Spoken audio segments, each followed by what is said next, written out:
What is up guys, Jarv here, back today jumping into Destiny 2. Now in today's video we're taking a look at some of the highest DPS shotguns in the game, and specifically the Slug shotgun archetype. So if you want a shotgun build that can deliver more damage per second than Xenophage, then this is the video for you. Now if you enjoy the video, be sure to leave a rating down below. That super helps me out here on the channel, and if you are new around here and want to keep up to date with all the latest Destiny 2 content, be sure to hit subscribe as well. But without further delay guys, let's jump into the video. So each and every season we see some subtle changes to the sandbox, which means that some weapons come to the forefront and become more efficient in dealing damage than others. And in this season's update we got a huge buff to Slug shotguns. These were underused in PvE and do require crits to deal maximum damage, but it didn't feel particularly rewarding to do that, and Bungie have given them a sweet 30% buff inside PvE. So we're going to take a look at exactly what that means and have they been able to knock Xenophage off the top spot. So the main one we're taking a look at today is the Chaperone. Now this is a kinetic slug shotgun which you can get from the Halliday Family Holiday Quest, which drops randomly inside Crystal if you haven't got that already. Now Chaperone is a precision slug shotgun, so this fires a single slug precision round, but it also has the Roadborne, where precision kills briefly grant bonus handling, range and precision damage with this weapon. So we're going to take a look at exactly what that means with and without Roadborne active. Now to do that we're going to head over to the Tribute Hall. Now on our way here, bear in mind that the Chaperone is a 70 RPM shotgun. So with this we're going to be able to work out how much damage this gun can deal per second. And with that we'll be able to compare that to Xenophage and any other slug shotguns that may challenge for this crown. Now first of all we're going to look at the Chaperone without Roadborne active. Now per precision shot the Chaperone can deliver 19,827 in damage. If you times that by 70, which is the amount of rounds it can deliver per minute, and then divide that by 60, which is how many seconds are in a minute, that gives us 23,131 damage per second.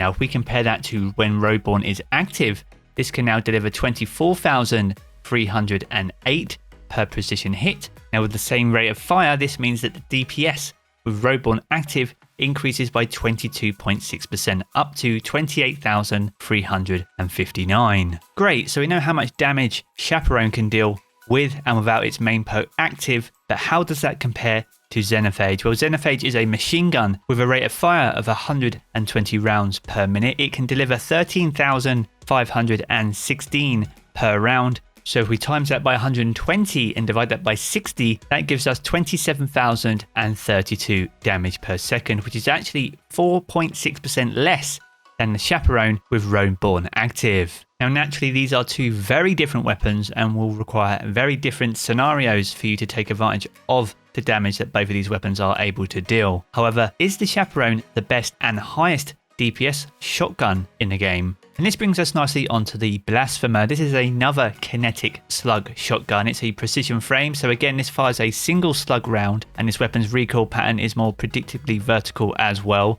Now it has random rolls, and if you don't have the Blasphemer you can get this from the Altar of Sorrow event over on the moon, and it's a random drop from completing the final wave. Now the role I have on mine is Outlaw and Rampage, and I got this shotgun just today, but I thought it'd be a great opportunity to compare this to Chaperone, but also some of the other weapons you compare this with, which means you can deal more DPS than the Xenophage and the Chaperone. So if we jump back into the Tribute Hall then, now the Blasphemer is a 65 rounds per minute shotgun, so a little bit slower than the Chaperone, but it can deal 21,780 per precision hit. So we times that by 65 and divide that by 60, that gives us 23,595 damage per second, which is 20% less than the Chaperone when it has its Roadborne perk active. However, the difference here is that the Blasphemer is a legendary weapon and the Chaperone is an exotic, which means we compare the Blasphemer with other weapons like Anarchy, for example. Now Anarchy is an exotic grenade launcher which you can only get as a random drop by completing the Scourge of the Past raid. Now if you have completed that and successfully managed to get Anarchy, Anarchy is a very difficult weapon to work out what its specific damage per second is, because it fires grenade projectiles which tick over time. Now the optimal way to use Anarchy is by firing just 2 projectiles at a time. So if we use this approach and count the ticks in damage, it takes 10.5 seconds for Anarchy to fully tick its damage, and in that time it ticks 116,503 in damage. So we divide that by 10.5 that gives us 11,095 damage per second. Now in itself that doesn't sound like a lot at all, but you can actually pair this with Blasphemer as we said earlier in the video. So by delivering just 2 Anarchy projectiles and using Blasphemer at the same time, if you combine the damage numbers for both of those weapons together, you can deal 34,690 damage per second if you utilize both of those weapons as a pair. So overall, if I had to pick and choose between the Chaperone and the Blasphemer, I would go with the Blasphemer. By default, its damage is 2.6% more than the Chaperone without its perk active, and you compare it with things like Anarchy, which means your overall damage output is exponentially more than Chaperone on its own. So if you don't have Blasphemer and you don't have Anarchy, be sure to try and farm those 2 weapons out the best you can, and by pairing those 2 things together, you will have one of the highest DPS combinations currently inside Destiny 2. So there we have it guys, that is the Chaperone and Blasphemer, the 2 hardest hitting slug shotguns inside Destiny 2. If you have enjoyed the video, be sure to leave a rating down below. That super helps me out here on the channel. And if you are new around here, I want to keep up to date with all the latest Destiny 2 content, be sure to hit subscribe as well. I'm going to jump back into the game as always guys, but I will catch you all again very soon.